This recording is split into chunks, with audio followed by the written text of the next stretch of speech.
Кутмандуу кечиңиздер менен, урматтуу кыргызстандыктар, урматтуу бишкектиктер, мен Эркин Рыскулбеков. Бир айдык тыныгуудан кийин сиздер менен кайрадан жолугуп турганыма кубанычтамын. Бардык көрүүчүлөрдү чын өзгөчө сагындым. Бүгүн өзгөчө күн. Жайдын аптаптуу ысыгында үйүңүздөрдө салкын бөлмөдө отурасыздар деген ишеничим бар. Бирок кантсе дагы ооруп калбаңыздар, себеби жайында температура болуу, денеңдин табы ысышы андан да кыйын экен. Бүгін өзгөчө күн, карап турсам 1920 жылы Гага эл аралык трибуналы уюштурулган экен дагы, ушул күнү 16 июнда ал эми 1983 жылы Андропов ошол кездеги биздин чоң мамлекетибиздин башына келген экен. Деги эле көп кызыктуу окуялардын бардыгы болгон. Биз болсо бүгүн мындай үрөй учурган учурлар жөнүндө сөз кылабыз. Ал биздин өспүрүмдөр, балдар, аларга болгон зордук, зомбулук өзгөчө сөзүбүз биздин балдар үйүндөгү өсүп жаткан өспүрүмдөр тууралуу болмокчу. Алдыдагы 120 мүнөт бою ТВ1 каналы менен иш күндүн кечин улантыңыздагы биз менен болуңуздар. Анжелика баштасын биздин эфирибизди. Кеттик.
Кечтин кезекчиси Эркин Рыскулбеков.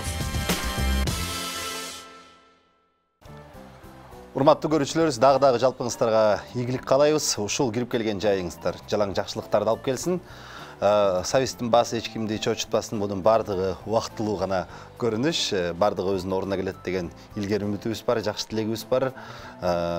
Биз болсо биздин темабызды баштап меймандар менен талкууга өтөрүнүн алдында ушул темабызды ачыктай турган өзгөчө бир видео баянга көңүл бурууга чакырар элем бардыгыңыздарды. Анан ошол видео аркылуу биздин меймандар менен да маектешебиз.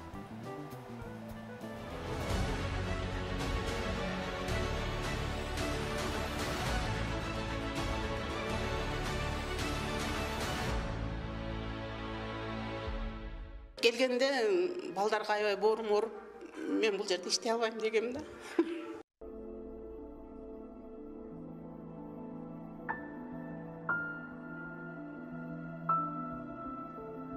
Гүл каралаш чыккан бул көз жаштын артында көп баланын тагдыры турат. Жылмаюу менен ичиндеги кайгысын жашыргысы келгени менен мукактанган үнү баарын айтып турат. Көздөрүнөн мээрими төгүлгөн бул айымдын аты Зыйнат Матураимова. Ал 7 жылдан бери Ош шаардык балдар үйүндөгү бөбөктөргө өзүнүн мээримин төгүп, өз балдарындай кам көрүп келет. Түн, күн, балдар, мени карагыла эле. Азыр кайсы мезгил? Мээримге муктаж болуп, ата, апа деп айтууга зар болгон бул жеткинчектердин баары бир туугандай болуп жашашат. Бул балдарга өз кучагын ачып, эне ордуна эне, ата ордуна ата болгон тарбиячылар жашоосун мына ушул мотурайган бөбөктөргө арнашат. 8ден башталат. Мен воспитатель болуп иштейм, тарбиячы болуп. Анан дагы бир жарым ставка мага методисттик дагы неме берген. Ал методисттигим эртең 8ден саат 1ге чейин иштеп кетем. Себеби балдардын сабак өткөнүнө ачык сабактар өтүлөт бул жердечи. Ошол күндөгү өтүлгөн сабагыны бир айда бир жолу өздөрүнүн кантип сабак өтүп атканын көрсөтүп беришет. Балдар эмнеге жетишти, эмнени үйрөнүштү, түстү үйрөнүштү, цифраны, санды үйрөнүштү, жомокту үйрөндү, ошону бир айда бир жолу воспитательдер бизге көрсөтүп беришет. Күнүмдүк сабакты биз текшерип турабыз. Бул жерде дайыма сутка жатышат, балдарга эртең менен келебиз. Анан балдарга кадимкидей эле сабак өтүлөт, ойын ойнотулат, сюжеттүү оюндарды ойнотобуз. Балдар келгенде аябай мындай кыйналып келген балдар болот да. Анан биз ал балдарды өзүбүздүн боорубузга кысып, көп нерсени үйрөткөнгө аракет кылабыз. Келгенде балдарды баягы өзүбүздүн мээримибизди төгүп, ушундай кабыл алабыз. Анан кийин сабактарда дагы кадимки эле ушул садиктерде өтүлгөн кадимкидей жылдык планыбыз бар, календарный пландарыбыз бар, сабак өтүлөт, дене тарбия, сүрөт, бардыгын өтөбүз. Эң негизгиси балдарга мээрим керек да, бул жердечи мээримибизди төгүп. Бул жерде реабилитациялоо борбору дегенден кийин биз балдарды реабилитациялайбыз да. Балдар ооруп, мындай стресс менен келишет. Стресс менен келгенде биз балдарга жакшы сүйлөп, өзүбүздүн энелик мээримибизди төгүп эметкенибизде балдар аябай өзүнө келип калышат. Бизди эртең менен келгенде ушунчалык жакшы тосуп алышат да. Ошого дагы баягы кубанып, биз күндө ушул жерге ишиктеп, ушул балдарды өзүбүздүн балдарыбыздан артык көрүп сагынып келебиз ушул жергечи. Кетип калганда аябай кыйналабыз. Биз бул жерде кичинекей балдардан баштап эле биз оюндарды ойнотобуз. Себеби бала 1 айлык, 2 айлык мезгилде деле баягындай жалтырактарды көрүп, эмелерди көрүп өзүнүн эмесини өрчүтүш керек да бул жердечи. Ошол кичинекей грудной балдардан эле баштайбыз, оюндарды баштайбыз, музыка коюп беребиз, аларга жакшы сүйлөйбүз, ырдап беребиз, оюнчуктарды шылдыратабыз. Ушундай жакшы оюндарды ойнотобуз кичинекей балдардан. Андан кийинки балдар, средний балдар, бизде кичине аралашкан балдар бар, 4 жаштан анан баскан балдар жогорку группага чыгышат да. Ошол балдарга биз өзүбүздүн кадимкидей эле сюжеттүү ролдук оюндарды, дидактический оюндарды, кыймылдуу оюндарды, сүрөт тартырабыз, краска менен иштетебиз, пластилин менен иштетебиз. Күндөгү сабак кадимкидей өтүлүп, кадимкидей ойнотулат. Убагында уктатабыз, убагында тамак беребиз. 4 маал тамак. Бул жерде аябай эмеси жакшы, балдар кеңири жүрүшөт, эч нерседен кыйналбайт, каалаганын жешет, каалаганын ичишет. Ошол эшикке чыгып эме менен тааныштырабыз. Булар оюн менен бардык нерсени түшүнүшөт да. Келечекте булардан бизде аябай жакшы балдар чыгат деп ойлойм. Себеби президент, депутаттар деле ушул балдар үйүнөн чыккан. Кичинекейлердин арасында ден соолугунан мүмкүнчүлүгү чектелгендер да бар. Аларга өзгөчө камкордук талап кылынат. Аларга өздөрүнө жараша программа бар. Өздөрүнүн жараша программасын аны менен психологубуз бар. Психологдор келип, алардагы карап турушат. Анан биз воспитательдер аларга башка программа түзгөнбүз. Алар менен өзүнчө иштейбиз. Зыйнат Матураимова жаңы жумушка кирген күндөрүн эскерди. Алгач келгенде бул жерде иштей албаймын деп ыйлап жүргөн күндөрү болгонун айтат. Келгенде мен чындап боорум ооруган балдарга. Анан мен боорум ооруп, Розайновага киргем директорга. Мен иштебейм депчи.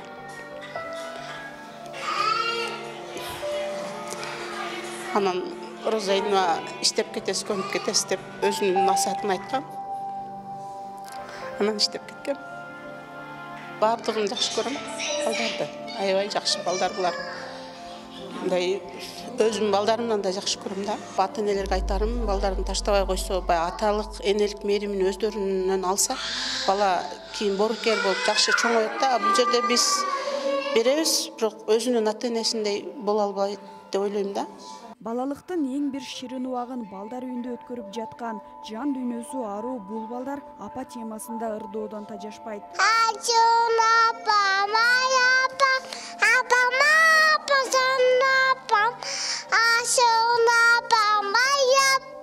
Күттүм сени данатам, туган күнүмө конго, календарды каратам. Apam danapam, aydan biz daladık, aynı tügürgün, altınday baladık, aynı tügürgün, altınday baladık. Çık arası gündün biz daladık, günleri tügürgün, gümüşday baladık, gündüzü tügürgün, gümüşday baladık. Айдан же күндөн жаралганбыз деп ишенген бул наристелер өзүнүн тагдырынын татаал башталганын али билишпейт, түшүнүшпөйт. Алар үчүн ата да, апа да бул жерде иштеген эжелер. Биз жаңы келгенде балдарды ДН кызматкерлери келет, милиция кызматкерлери, социалдык өнүгүү башкармалыгы менен келгенде акт түзүп, биз биринчи ушул жерге жайгаштырабыз. Бул канабыз изолятор канасы. Бул канасында балдардын биринчи ден соолугун текшеребиз. Анда салмагын, боюн дегендей, анан бүт бардыгын обработка кылып тазалап, азыр көрөтастар ооруга байланыштуу бардык нерсени алдын алыш үчүн, ооруларды алыш үчүн ушул жерде сортировка кетет.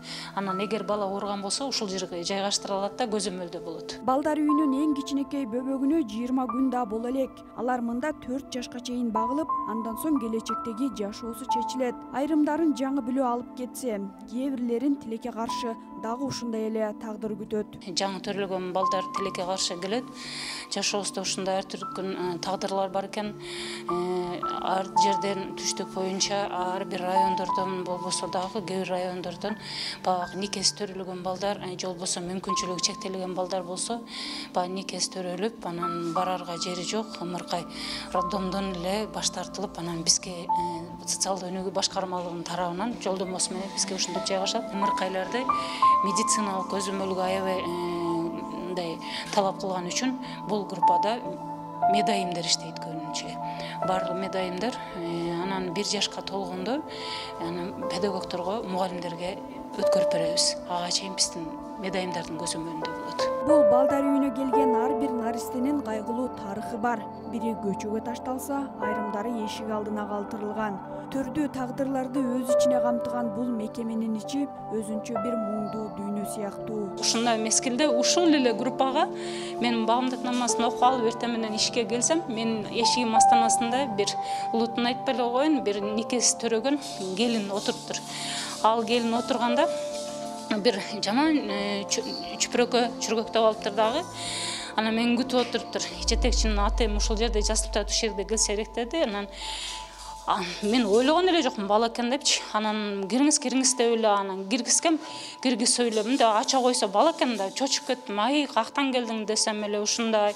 Мен уруктуганым ата-энем билип калса жеп коет, өлтүрүп коет, мени кошуп туруп, анан баланы алып калыңыз дейт. Анан мен айттым, аты жөнүң кандай, документиң барбы, тегиң барбы, кандай, каяктан келдиң десем эле, теле суроого будаланып эле ыйлайлуу туруп алып, жок алып калыңыз дедилер. Анан мен бул жактан медсестралар чакырып келгече мен эшигим астанасына таштап кетип калыптыр.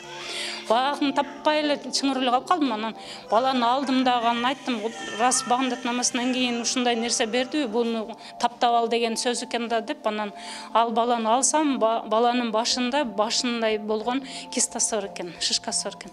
Анан өзүм анын ланасында жооп бердим. Мен ушул баланы Кудай кааласа чоңойтуп, ушундай такылдаган кыз болот деп, анын атын Тахмина коюп койгом, атын деле билбейм. Балдар үйүнө иштөөгө келген ар бир кызматкер алгач ыйлап, тагдыры оор балдарды көрүп, иштей албайм деп жүрүп, акыры көнүшүп, бөбөктөргө байланып, өз баласындай жакшы көрүп калышат. Бул дагы менин балдарым да, Алла Таала мени ушул жерге насип кылып отургузган экен. Биринчи келгенде аябай жүрөгүм ооруп, мен дагы Тарбайчы айткандай иштебей эле койсомбу деп жүргөм да. Анан келип, кандай ишке келип алгам деп бир сыра ыйлап, анан кетким келип жүрдүм. Кетким келип ушинтип жүрсөм, балдар кичинекей ымыркай балдар эмес, мындай ак караны таанып калган балдар киргенимде апа келиңиз деп колуман өпсө, ушундай жүрөгүм эсилип, ошол күндөр уктабай, себеби дегенде мен үйүмө барганда менин балам колуман өп, апа келиңиз деп айтпайт да, апа келиңиз дейт, бирок колуңан өппөйт да. Анан колуңан өппөйт, анан башкача болдум дагы, анан айттым ушул жерде бул Кудайым мага ушул жерди берди, эки дүйнө сооп биз десең дагы таппаган нерсени ушул жерден табамго Кудай кааласа деп, анан ушу иштеп калдым. Бул жайды мээрим үйү же жардам берүү үйү деп атоого да болот. Себеби аз камсыз болгон 13 үй бүлөнүн балдары дал мына ушул жерге бала бакча катары келет. Мындан сырткары 15 бала 4 жашка чейин күнү түнү ушул жерде багылат. Келгендеринен 40 42 46 бала болот жылда. Анан кайра эле ошо 36 40ка чейин бала кетет. Ата энесин таап кеткендер азыраак болот. Жылына бир 5-6 бала камкорчуга кетет. Анан багып алуу боюнча ошо бирден бала болот да жылына. Кеде болбой деле калат, ал опекунствого кетет. Анан ал нерсени бу асыранды боюнча социалдык өнүгүү башкармалыгы өздөрү иш алып барат. Биздин милдет эмес, эми атап өткөндөй медициналык, педагогикалык милдеттенмелерибизди иш алып барабыз. Бул мекемеде эне бала бөлүмү да бар. Мында барарга жайы жок. Жаш энелер ымыркайы менен 1 жыл акысыз жашап, камкордукта болушат. 5 койкалуу эне бала үйү дагы бар, балдардан сырткары дагы. Бул жерде энелер да кошо жайгашкан. Бул жаңы төрөлгөн эне барарга жер жок болгондо бизге кайрылышат, социалдык өнүгүү башкармалыгы балдар бөлүмү. Анан биз энени дагы, баланы дагы кайрадан калыбына келтирүү үчүн психологиялык, медициналык, педагогикалык, социалдык жактан калыбына келтирүү үчүн биз өзүбүзгө камкорчу болуп алабыз дагы. Ушул кана жайгаштырып, аны өзүнчө бөлүп, энесин да, баласын да медициналык кароодо көзөмөлдөө болот да. Мекемеде ал бөбөктөрдүн өзүн толук кандуу үй бүлөдө экенин сезүүсү үчүн бардык шарттар түзүлгөн. Бирок канчалык мээрим төгүлүп, жакшы камкордук болбосун, ата эне оордун эч ким баса албайт. Зыйнат айым жыл сайын өз баласынан баш тарткан энелердин саны өсүп жатканын көрүп, эмне дешин дагы билбейт. Күнү түнү бир гана суроо анын тынчын алат. Кантип энем өзүнүн канынан жаралган баланы билип туруп таштап кетет. Балким жаштык кылгандыр, балким мүмкүнчүлүгү жоктур. Бирок балада эмне күнөө? Кеде баягы ойноп аткандачы балдар кадимкидей эле чындап келгенде бизди ыйлатып коет да. Себеби баягы оюнчуктар да бар го, телефон оюнчуктары бар. Ошону алат дагы апа качан келесиз деген эмелерин метесиң да.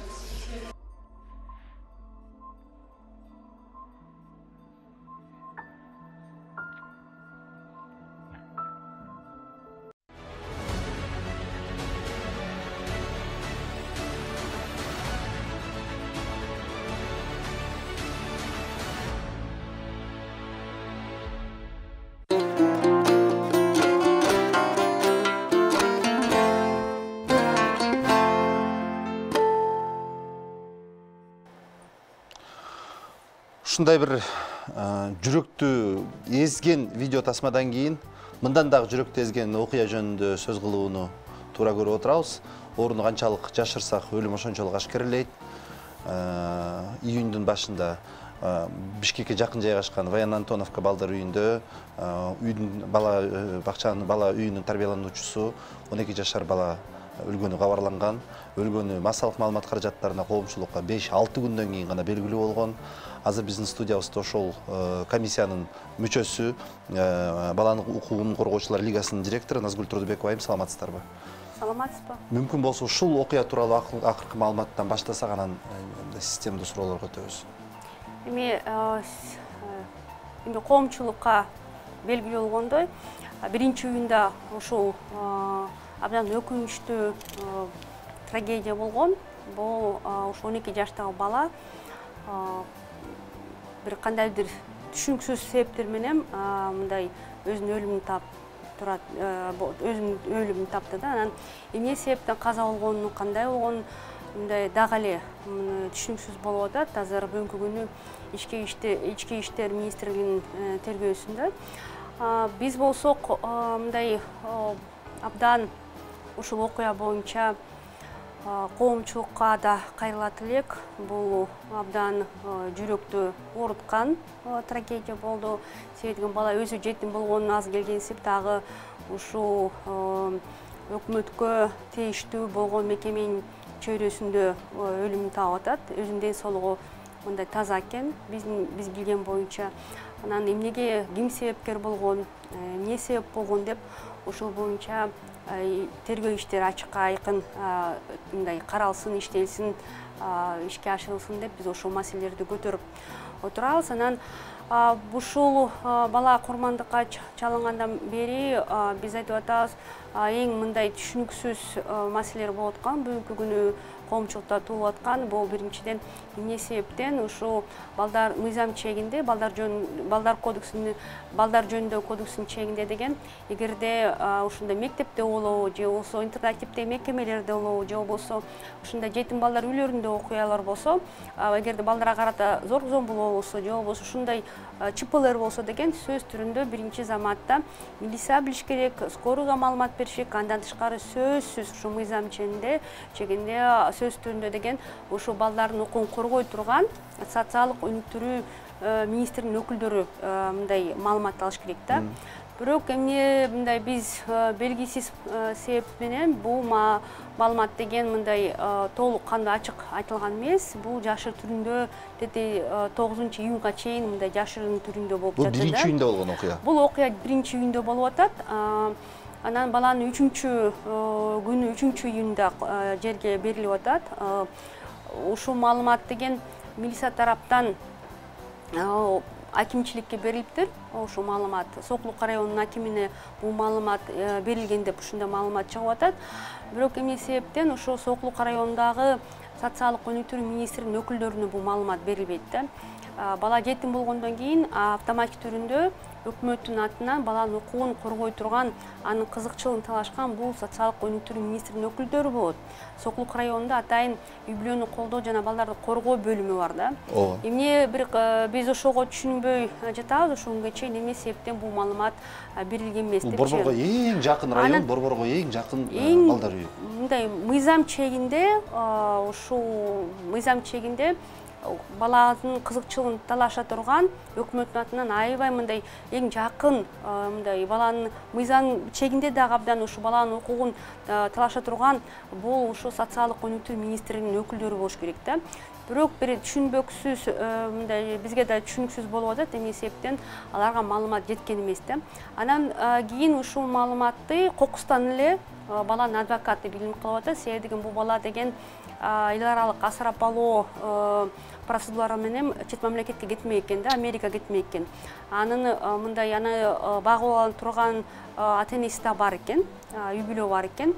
Анан ушул ишти, ушул баланын укугун коргоп жүргөн адвокат ушул маалыматты алгандан кийин ата-энелер ушул маалыматта мындай ушул баланы багып алам деген ата-энелер ушул маалыматты уккандан кийин адвокатты жалдашат. Анан ал адвокат деген барып РУВДга кайрылат, Сокулук РУВДсине барып кайрылат. Эмне себептен ушундай окуя болуп атса, мындай толук кандуу тергөө иштери өткөзүлбөй атат. Андан тышкары барып ушул социалдык өнүктүрүү министринин өкүлдөрүнө, Сокулук районундагы иштеп аткан социалдык өнүктүрүү министринин өкүлдөрүнө кайрылат. Алар болсо биз уккан эмеспиз дейт. кантип силер уккан эмессиңер. Бул силер деген биринчи ушу маалыматты алып, биринчи таанышканга, билгенге, анан баланын кызыкчылыгын теялашканга силер мындай милдеттүүсүңөр. Кандай десе, кандай мындай канча эмне себептен ушундай окуя болуп калды деп ушул суроолорду койсо, оказывается, мындай Сокулук районунун управление социального развития деп социалдык өнүктүрүү башкармасы деген Сокулук районунун деңгээлинде максат кеңеши ал деген бул маалыматты билбептир да. Андан кийин ушу 9 июнда ушу маалымат социалдык өнүктүрүү министринин өкүлдөрүнө белгилүү болуп атат. Анан 10 июнда бизде депутат Ирина Юрьевна Карамушкина өзүнүн социалдык тармактарда өзү Фейсбукта маалымат берет, ушундай окуя болуптур деп биз дагы коомчулук катары ушу жерден ушу маалыматты алып атабыз да. Андан кийин биз ушу маселени мындай башка коомчулукка жеткизип, социалдык ушу масс-медиага ушу маалыматты бердик да. Анан бул баланын бул окуяга учурашы, каза болуп калышы киши колдуу болгонбу? Кандай бир версиялар барбы? Эми версиялар бүгүнкү күнү ушу Сокулук РОВОД тараптан азыр тергөө иштери болуп атат. Алар 1 айдан кийин жыйынтыктар болот деп айтышып атышат. Анан жыйынтыгы кандай болот биз билбейбиз, бирок биз мындай кооптонгонубуз ушул Байнантоновка жетим балдарга карата ушул үй деген Сокулук районунда болгон үчүн ал ушул жетим балдар үйүнүн директору где-то 20 жылга жакын иштеп жүрөт ушул үйдө.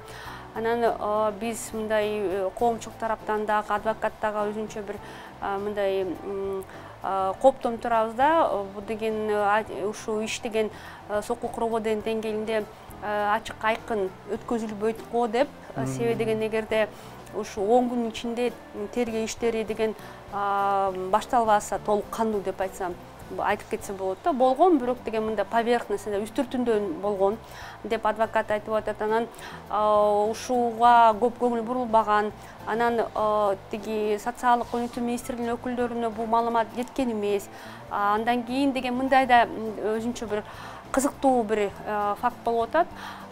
Ушул үйгө, ушул детский домго деген бул окуя биринде болуп атат. Баланы 3-июнда коюп атышат, жерге берип атышат. Ким өздөрү эле чогулуп эле директор ушул детский домдун директору анан сотрудниктерине биргелешип балдар менен ошол күнү 3-июнда деген жерге берип атышат да. Биз болсок 3-июнда, 4-июнда деген ал жерге ушу Сокулук районунун социалдык өнүктүрүү министринин өкүлдөрү келип, Сокулук районунун деңгээлинде иштеген. Алар ушул детский домго барып, өзүнүн иш аракети боюнча келип иштеп кетишет да. Аларга маалыматты бербейт ушул детский домдун директору. Мен болсо ушул июнда ушу өкмөткө кайрылып сурангам, ушу Байнантоновкадагы жашап аткан балдарга карата ушу үй бүлөнүн чөйрөсүнө мындай жакыныраак чөйрөнү түзүп берелик деп мен кайрылгам да. Себеби алар мисалы үчүн бир комнатада деген бири 12-13 бала деген 15 балага чейин мындай двухъярусный кровать болуп, бири жаттаканада жатышат да.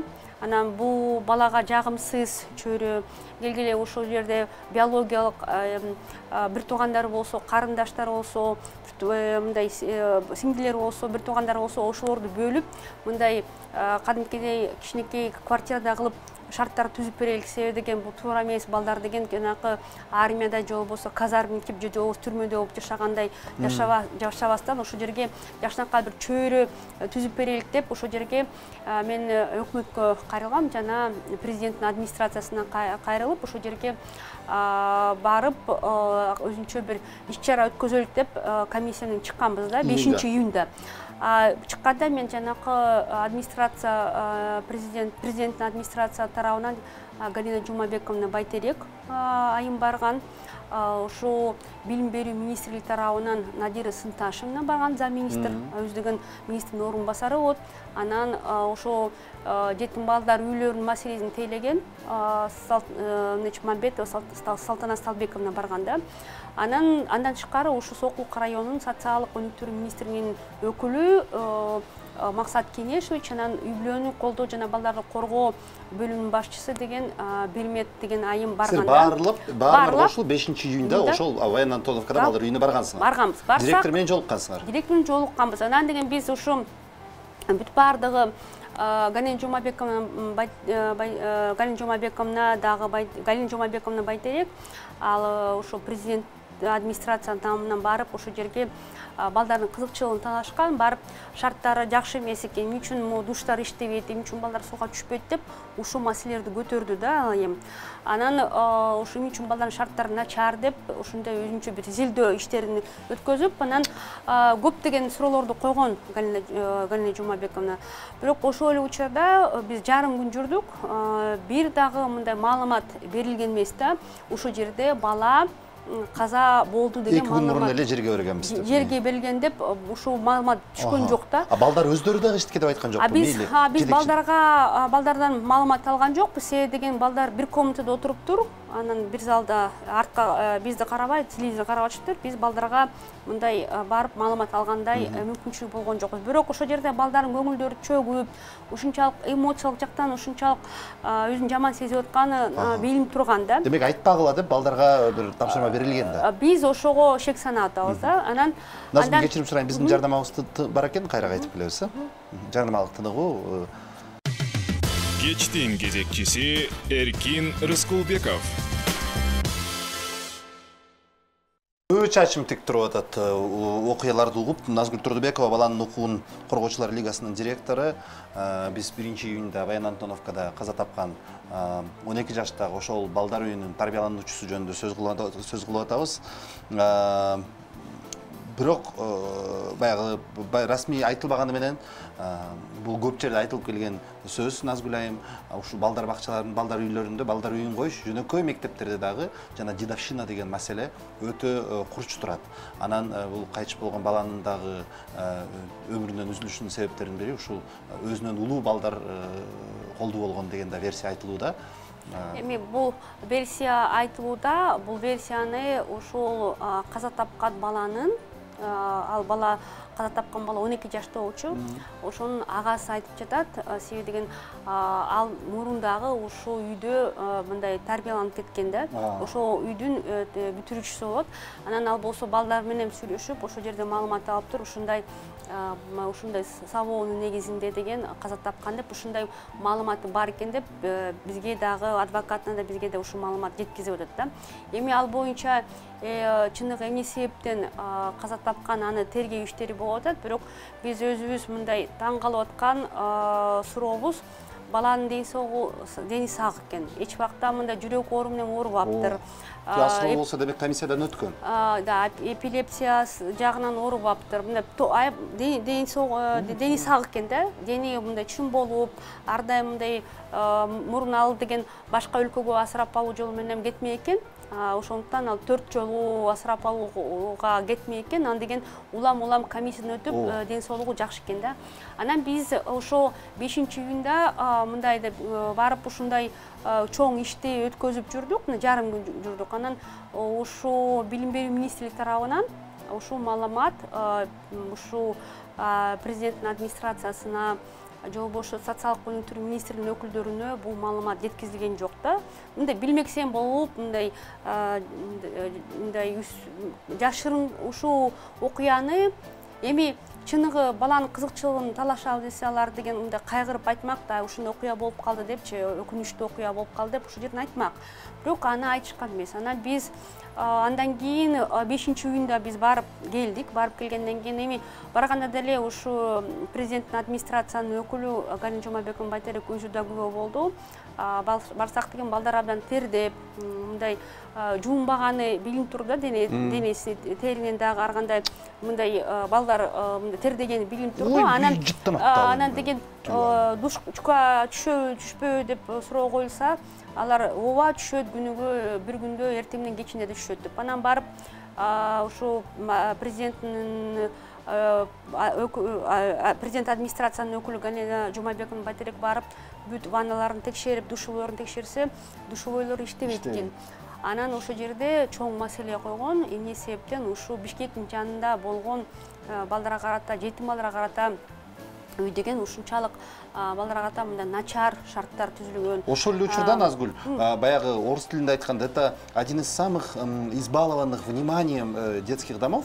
Эң көп көңүл бурулган балдар үйлөрүнүн бири, себеби Бишкекке жакын, анан баягы жардам берем дегендер эле барып жардам берип турган үйлөрдүн бири да эми. Анан биз ушул иш-аракеттерди өткөзүп коюп чыгып кеткенбиз да. Анан бул окуя жөнүндө социалдык өнүктүрүү министрлигинин өкүлдөрү Сокук районунда 9-июнда билип атат. Аны билгенде кокустан билип калып атат. Ошо баланын адвокаты келип, ушул маалымат жөнүндө суроо берет. Силер билесиңер, эмне үчүн деген баланын кызыкчылыгын талашпайсыңар деп.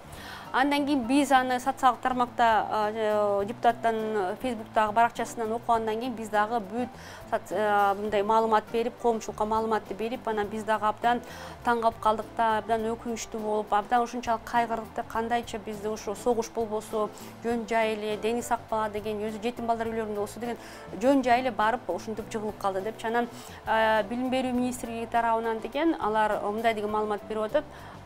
Эми алар маалымат жанакы жетим балдар үйүнүн берген маалыматы боюнча бала жөн эле жүрүп, жөн эле жыгылып калган, анан жөн эле ушул жерден каза тапкан деген ушул маалымат. Түшүнүксүз депчи. Биз айтып атабыз эми андан кийин болсо жөн эле жыгылып калса медкомиссиянын өкүмү бар бекен? Эми азыр дагы судмедэкспертизанын жыйынтыгын күтүп атабыз. Себеби деген алар 1 айга чейин созулат экен, анын жыйынтыгын да күтүп атабыз. Анан бирок аны күтпөй эле биз ушул Ички иштер министрлигине да кайрылдык. Анан Кыргыз Республикасынын президентине да кайрылдык. Андан тышкары өкмөткө да кайрылдык. Биздин өкмөттүн башчысына да кайрылдык. Башкы прокурорго да кайрылдык. Ички иштер министрлигинин башчысына да кайрылдык. Ушул маселеге өзгөчө көңүл буруп бергиле деп, ушул маселени контролго алгыла, себеби деген бул бала жетим бала деп. Анан экинчиден биз экинчи маселе эмне себептен биз кооптонуп турганыбыз, себеп баланы ушул тергөө иштерин баштагандан баштап ушул тергөөчү деген балдарды мындай ошол окуя боюнча болгон күбө балдарды деген өспүрүм балдарды ушу аудио видеого тартпай өткөзүптүр да. Анан бул кайрадан бул мындай мыйзам бузуу болот. Анан бизде шек санаганга бир суроолорду мындай туудуртуп атпайбы? Анан кантип ким үчүн аудио видеого тартпайсыз? УПКда бекитилген муну аудио видеону өткөзгөнгө булар милдеттүү болчу. Ошондуктан биз ушундай эгерде билим берүү министрлиги тарабынан жашын түрүндө бир ушу иш-аракеттер өткөзүлүп атат. Анан сокулук рободен деңгээлде дагы бул мындай жашын түрүндө мындай ачык айкын иштер болбогон үчүн биз бүгүнкү күнү ушу президентке да кайрылдык, башкы прокурорго да кайрылдык, өкмөттүн башчысына да кайрылдык, анан ушу ички иштер министрлигине да кайрылдык. Ушу ишти деген сокулук рободон чыгарып Чүй областындагы облустук ОВДга берилсин деп, себеби деген биз ал жерге чын айтсак балданын адвокаты дагы биз дагы мындай ишенбей калдык да. Андан тышкары биз ушу мындай болуп атат да, ушу баланын өзгөчө мындай жетим балдар болсо, өзүлөр жетим балдар болгондон кийин сөзсүз ушу өкмөт тараптан өзгөчө көңүл бурулуш керек да, анан мыйзамдар так аткарылыш керек да. Биз болсок бүгүнкү күнү ушу балдар жөнүндөгү беренелер бар. Балдар кодекс жөнүндөгү кодекстардын беренесинин негизинде ушу билим берүү министрликтин өкүлдөрү деген сөзсүз алар деген тез арада маалымат алгандан кийин сөзсүз деген алар ушу социалдык өнүктүрүү министрлигине маалыматты бериш керек болчу да. Муну бербептир. Ошондуктан биз айтып атабыз, эми ушул жердеги болгон министр дагы 2-июнда билим берүү министрликтин башчысы дагы ушу маалыматты алган деген азыр ушундай маалымат алып атабыз да. Анан замминистр, министр, замминистр ушул жерде болгон жетим балдар үйлөрүн башкарган мындай жооптуу адиси Салтанат Салбековна Мамбетова да, алар деген ушул маалыматты деген социалдык өнүктүрүү министрлигине бербеген үчүн биз коомчулук тараптан айтып атабыз, бул мыйзам бузуу болгон депчи. Жок, Салтанат Салбековна 5-июнда биз менен жүргөндө отпойсузбу? Ал болгон, бирок ал маалымат бизге айтпайт ба?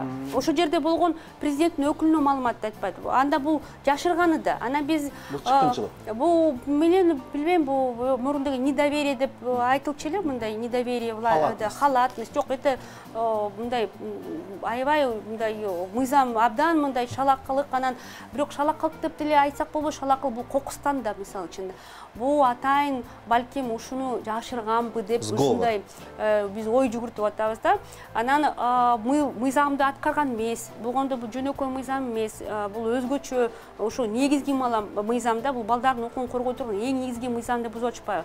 Анан биз айтып атабыз, бүгүнкү күнү өкмөттүн негизинде да бул маселени коюп атабыз, жоопкерчиликке тартылышсын, ушул билим берүү министри тарабынан деген ушуга мындай тийиштүү мейли министр болобу, зам министр болобу, бөлүмдүн башчысы болобу, сөзсүз түрүндө мыйзам чегинде жоопкерчиликке тартылып, ордунан бошотулсын деп атабыз. Себеп, эгерде алар ушунчалык баланын кызыкчылыгын мындай талашпай кайрадан ушуну жашырган үчүн, анда биз мындай ишек санап атабыз, балкимдир бул бир негизи бар депчи, балким чыныгы бул окуяны мындай жаап жашырып, мындай элге билинбей калсын деп туруп, ушуну ушундай кылып жаап коебуз деп, ушундай бир пландары бар болгондур деп биз ошого бир ишек санап атабыз да. Анан бүгүнкү күнү эми президенттин негизинде дагы балдардын укугун коргой турган өкүлү бар. Ал да ошо өкүлүн негизинде комиссия түзүлгөн. Ошо комиссия иштеп баштады. Ошо комиссиянын жыйынтыгы баланын кызыкчылыгына жооп берет деп биз ишенебиз. Мисалы үчүн, ушундай ой жүгүртүп атабыз. Эми жыйынтыгы жакшы чыкса экен деп өзүнчө үмүттөнүп турабыз да. Бирок ошол эле учурда биз айтып атабыз, комиссиянын жыйынтыгы чыккыча эле бул жерде күн өтүп атпайбы? Өзүңөр ойлосоңор, 1-июнда болсо окуя. Бүгүн деген мына 16-сы болуп кетти. 16 күнүн ичинде деген жерге белгилеген баланын денеси эмне болуп кетет? Андан кийин кандайдыр бир балким уруп сабоо болсо, балкимдир мындай анан белгисиз болуп кетти. Эгерде баланын денеси бат эле мындай мортта, анан деген балким деген такыр элеметип калат, мындай биз себептерин мындай билинбей калабы деп, балким ошон үчүн билинбей калсын деп, балким ошон үчүн ошол маалыматты ачык айкынга мындай чоюп айтышкан эмес депчи. Анан биз ушул маселелердин баарын көтөрүп, коомчулук тараптан ошо өзүбүздүн мындай тынчыбыз кетип атканын ошону белгилеп атабыз. Анан ошо коомчулук тараптан бүгүнкү күнү көптөгөн балдардын укугун коргой турган коом уюмдардын атынан деген мен ошо кайрылат элем. Ошо өкмөттүн өкүлдөрүнө, балдарга ушул баланын кызыкчылыгын жана укугун толук кандуу ошо мыйзам чегинде коргоп бериш керек. Өзүнүн өмүрү үзүлүп кетсе деле, ошо биринчиден бул жоопкерчилик деген болуш керек мыйзам чегинде, андан тышкары деген башка балдарга карата деген кийин башкалар мындай кичине өзүнүн мындай өзүнүн жооптугун, жоопкерчилигин мындай жогорураак сезсин депчи. Себеби деген алар өкмөттүн атынан баланын укугун мындай балдарды багып жатышат. Анан мен айтып кетет элем, бүгүн дагы өкмөттүн деңгээлинде жана социалдык тармакты тейлеген вице-премьердин Жылыс Кемеловна Бакашевдин деңгээлинде да комиссия болду. Комиссия жыйын болду. Ошо жыйындын негизинде дагы бир ушул маселелерди чече турган жыйынтыктар чечилет деп мындай ушундай суроолор көтөрүлдү. Анан ушундай баланын кызыкчылыгына жооп бере тургандай жыйынтыктар, чечимдер, чаралар алынат деп айткандай болушту. Эми деген биз дагы көрөбүз да, кандай ушу ишке, ушу чечимдер, ушу чаралар ишке ашырылгандан кийин анан дагы байкайбыз депчи. Назгүл айым, убактыбыз чектелүү экен, тилекке каршы. Бул мейли жазалансын, мейли жумуштан алынсын, жана башка нерселер. Бирок бул менен маселе чечилбейт да, себеби мен кайра балдар үйүндөгү атмосферага, балдардын ортосунда карым-катнашка кайткым келет да. Бул системалуу түрдө чечиле турган маселе болуш керек. Бул дедовщина маселеси, бул балдар үйүндөгү зордук, зомбулук маселеси болуп келген бүгүнкү күнгө чейин. Бүгүн дагы бар. Эч кимге жашыруун эмес. Балдар өкмөт тараптан керек болсо бөлүнгөн тамактын толук порциясын жебей калып, айыл жерде иштеген бардык дебейм, бирок кайбир кызматкерлер, жетекчилер акырында үнөмдө өзүнө алган учурлар деле көрүлүп жатпайбы? Муну системдүү түрдө кантип чечебиз? экинчи мындай окуялар кайталанбаш үчүн? Негизи бала төрөлгөндөн баштап үй бүлөнүн чөйрөсүндө багылганга, өскөнгө укугу бар да. Бул фундаменталдык укугу. Анан биз айтып атат, бул эң негизги укугу да. Эгерде кандайдыр бир себеп менен бала өзүнүн биологиялык ата-энесинин чөйрөсүндө мындай багыла тургандай бир мүмкүнчүлүктөр болбосо, анда өкмөт тараптан шарттар түзүлүп бериш керек да. Ошо үй бүлөгө жакын болгон мындай формалар. Бул биринчиден фостердик үй бүлө болуш керек, же болбосо туугандарын таап келиш керек, биологиялык туугандарын таап. Мурун кыргыздарда билесиңер, эч убакта кыргыздарда жетим балдар үйлөрү болгон эмес. Эч качан. Эч убакта туугандар, коомчулук анан биздин туугандар эле багып кетчү да. Ошон үчүн бүгүнкү күнү кыргыз эли деген кыргыз эли болуп сакталып келди да. Ушундай уникалдык калп болуп бүгүнкү күнү ушул күнгө чейин ушул жерге сакталып келдик да. Же болбосо көчмөн эл болуп ушундай мындай жардам болбосо тууган тарабынан мен билбейм, балким жоголуп деле кетип калмакпыз, эгер ошол эле учурда интернаттарга берип калсак. Анан биз айтып атабыз, балдар үйү, анан карылар үйү деген эч болбойт эле. Ошондой мурун жок болчу да. Ата-энени дагы багып келгенбиз, балдарды дагы багып келгенбиз. Эч кимди эч убакта калтырчу эмеспиз. Керек болсо ошол жерде психикалык оору менен ооруган бир туугандарды деле багып келчүбүз да. Эч убакта аны деген ооруканаларга мындай киргизчү эмес, тыкчу эмес да. Анан биз айтып атабыз, бүгүнкү күнү эми дүйнө жүзүндөгү бир өнүккөн мамлекеттердин тажрыйбасын карасак, алар дагы Советтер Союзунда иштеп кеткен, ошо режимде иштеп кеткен мамлекеттер, анын биринде Молдова да. Ал дагы мындай экономикалык шарттарды биздикине окшош, миграция аябай чоң, анан экономик шарттарды абдан төмөн да. Бирок ага карабастан алар жетим балдар үйлөрүндө жана интернат типинде мекемелерде 17 000 бала каралчу да. Алар ушунчалык намыстанып, президенттин намыстанып, ошо 2007 жылдан баштап алар айтканда, биздин өлкөдө бир да бала жетим балдар үйлөрүндө багылбайт деп туруп, алар реформаны аябай катуу башташкан. Реформаны баштаганда алар толук кандуу ар бир айыл өкмөтүнүн деңгээлинде жанакы социалдык үй бүлөнү колдой турган жана балдарды коргой турган социалдык кызматкерлерди көбөйткөндө, ушунчалык көп көбөйткөн. Анан үй бүлө жаңы-жаңыдан эле мындай урап баратканда эле баары чукап барып жардам бере койчу да. Ошон үчүн бала деген өзүнүн биологиялык үй бүлөсүндө сакталып калчу да. Андан тышкары деген эгерде биологиялык үй бүлөсүн чыгып калса, анда деген алар фостердик үй бүлөлөрдү көбөйткөндө ушунчалык көп түзүшкөн. Бүгүнкү күнү 1000 фостердик үй бүлө бар да. Молдовада бүгүнкү күнү 3 миллион калкы бар. Бирок анын ичинде 1000 фостердик үй бүлө бар. Алар ар бир айыл өкмөтүнүн башчысы, алардын башы оорубайт. Эгер деген бала көчөдө калып калса, аны барып интернатка алып барбай, ошол фостердик үй бүлөгө жайгаштырат. Бизде жетиштүү эмес да. Эми быйылкы жылдан баштап өкмөт тараптан көбүрөөк каражат бөлүнүп, эми фостердик үй бүлөлөр тезирээк мындай түзүлүп баштайт. Былтыркы бөлүнгөн каражат толугу менен не освоен, по-моему, полностью даже. Жок, быйыл 11 миллион өкмөт тараптан 11 миллион, социалдык өнүктүрүү министри тарабынан 11 миллион бөлүндү. Бул Кыргызстанда биринчи жолу болуп атат. Биздин Кыргызстандын тарыхында биринчи жолу болуп атат. Эми ошо 11 миллион иштетиш үчүн деген бияктан да бир дайындык керек да. Анан биз айтып атабыз, ушул жетим балдар үйлөрүндөгү карап аткан балдар, элдер ойлошот да, ой, жетим балдар үйлөрүндө балдар абдан ачка, өкмөттөн мындай көңүл бурулбайт. Жок, бул чындыкка жатпайт. Өкмөт тараптан жыл сайын Кыргызстанда 139 жетим балдар үйлөрү жана интернат типтеги мекемелер бар. Жыл сайын 1,5 миллиард сом бөлүнөт. Ар балага бир жылда 3,5 миң доллар бөлүнөт, же болбосо 4 миң доллар бөлүнөт да өкмөт бир баланы багыш үчүн. Бирок ошого карабастан балдардын баары арык, ден соолуктары начар. Себептен балага деген ушу 100%дан 15% жетет да кагаз түрүндө. Орто эсеп менен бир балага $300 айына кетет турбайбы? Ошо $300. Анан деген биз айтып атабыз, эми ушул каражатка, мисалы үчүн, эгерде баланын үй бүлөнүн чөйрөсүнө албай эле, айыл өкмөтүнүн деңгээлинде энесин, атасын колдосок, социалдык кызматтарды түзүп берсек, анда деген бир дагы бала үй бүлөнүн чөйрөсүнө чыкпайт эле депчи. Ошол $300 ошолорго берген күндө. Ошон үчүн биз айтып атабыз, негизи бул жетим балдар үйлөрү жана интернат типтеги мекемелер, бул система абдан мындай начар система. Эскирген. ООНдун генералдык ассамблеясынын деңгээлинде абдан мындай кайрылуу болгон бүт ООНдун мүчөлөрүнө ушу жетим балдар үйлөрүн жана интернат типтеги мекемелерди жокко кетириш керек. Алардын трансформациясын өткөзүп туруп, бүт ошол жерге өкмөт каражаттын баарын жиберип атпайбы? Аны алып туруп, айыл өкмөтүнө алып барып, район деңгээлине алып барып, ар бир үй бүлөгө, биологиялык үй бүлөгө жардам түзүп бериш керек. Андан тышкары социалдык кызматкерлерди көбөйтүш керек депчи, балдардын укугун коргой турган.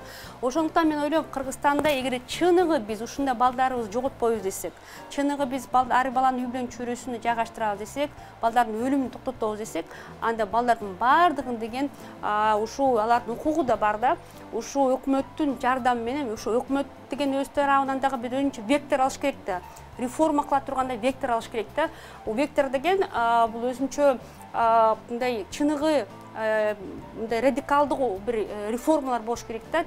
Чечкиндүү болуп туруп, ошо каражаттардын баардыгын деген район деңгээлинен жана айыл өкмөтүнүн деңгээлине алып барыш керек. Андан тышкары мен ойлойм, ушул жетим балдар үйлөрүн жана интернат типтеги мекемелерди билим берүү министрлигине алып туруп, ушул социалдык өнүктүрүү министрликке бериш керек да.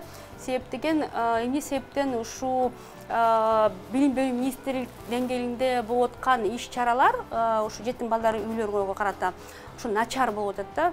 Себеби булар алардын мандаты эмес да. Алардын мандаты балдарга сапаттуу билим берүү. Балдарды багуу маселеси, бул өзүнүн функциясы, мандатын карап көрсөңөр, бул тамак ашын берип, багып, карап эметкенге бул социалдык өнүктүрүү министрлигине карайт. Бул дүйнө жүзүндө өнүккөн мамлекеттерге карасаң, ал жерде ушундай практика да. Бизде болсо карама каршы болуп атат. Ошондуктан биз айтып атабыз, бүгүнкү күнү деген Кыргызстанда чыныгы ар бир жетим балага карата биз мындай коопсуздуу чөйрө түзүп беребиз десек, балага жагымдуу чөйрө түзүп беребиз десек, ар баланы ушул үй бүлөнүн чөйрөсүнө кайра кайтарыш керек, үй бүлөнү бириктириш керек.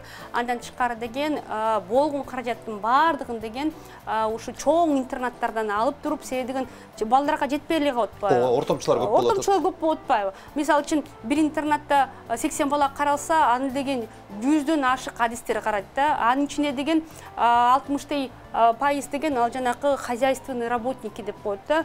Рабочийлер, там охранниктер, эмелер. Анын балдарга түзмө-түз карай турган 25 элек адамдар карайт да. Балага жетпейт ал адистерчи. Ошондуктан биз айтып атабыз, бул мындай чирип калган система, бул деген балдарга жагымсыз система.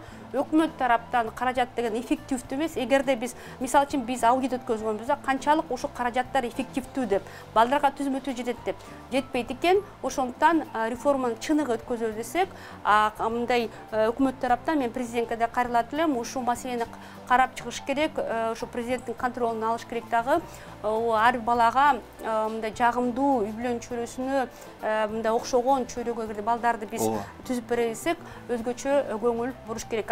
Бул окуя боюнча мен дагы айтып кетет элем, толук кандуу бул тергөө иши бүтмөйүнчө баланын кызыкчылыгын талаш үчүн деген мен мындай өзүм дагы мындай көзүм жетпей турат да, ушу комиссия толукка мындай ачык айкын иш эткен, мындай до конца жакшы баланын кызыкчылыгын талашып береткен деп мен дагы көзүм жетпей турат. Себеби деген тоскоолдук кылгандар адамдар аз эмес. Ошондуктан мен президентке дагы кайрылат элем, Кыргыз Республиканын президентине кайрылат элем, Садыр Нуркожоевичке ушул баланын тагдырын өзүнүн жеке көзөмөлүнө алып берсин деп, алсын деп. Чоң рахмат, Назгүл айым, баланын укугун коргоочулар лигасынын директору Назгүл Турдубекова биздин студиябыздын эфири болду. Биз дагы мүмкүнчүлүк менен пайдаланып, урматтуу Галина Байтерек айым, сиз мен билем, биздин эфирди көрөсүз, көрбөсөңүз дагы болгонун кабар аласыз. Ушул сиз аркылуу президентке кайрылабыз. Садыр Нуркожоевич, ушул учурду өзүңүздүн жеке көзөмөлүңүзгө алсаңыз, сиз чындыгында улуттун лидери катары өзүңүздүн вазыйпаңызды аткарасыз деп ишенем. Кечтин кезекчиси Эркин Рыскулбеков. Биз иш күнүнүн кечинде Кыргыз Республикасынын акыйкатчысынын орун басары Гүлнара Жамгырчиева айым, кутмандуу кечиңиз менен чоң рахмат келип катышып бергениңизге. Эми Кыргызстандагы жалпы балдар үйлөрү боюнча бир аз маалымат ала кетсек, канча балдар үйлөрү бар? Анан бир мен билем, сиздер мониторинг жасагансыздар ошо балдар үйүндөгү зордук зомбулуктун деңгээли боюнча. Саламатсыңар, рахмат чакырганыңарга.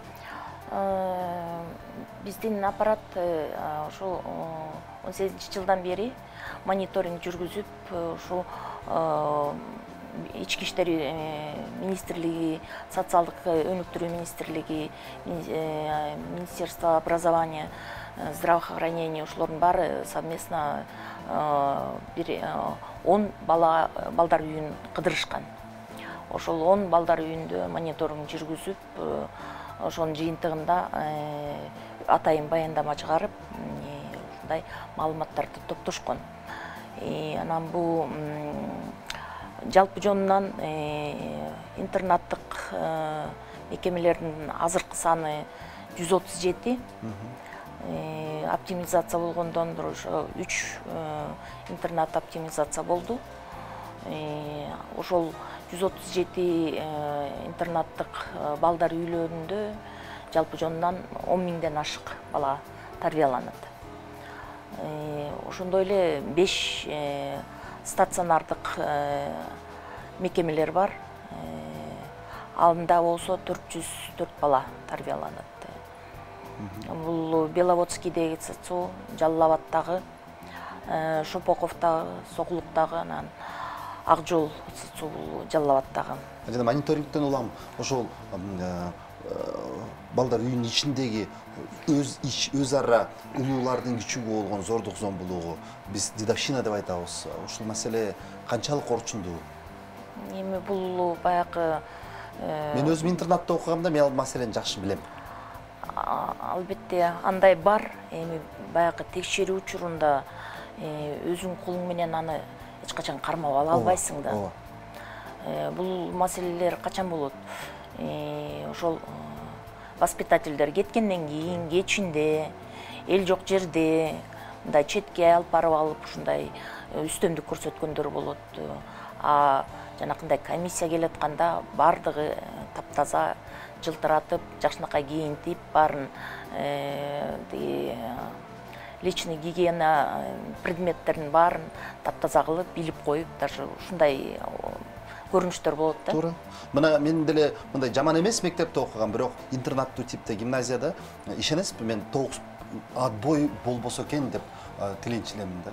Себеби бул нерселердин баардыгы саат 9-та өзүңүз айтканда отбойдун звоногу болгондон кийин тарбиячылар үйүнө кетип, бүт мектеп боюнча бир эле түнкү тарбиячы калганда акырын сени туалетке алып барып сабашат, жана башка нерсе. Туура, ошондой. Мен өзүм дагы окугам интернатта 2 жыл.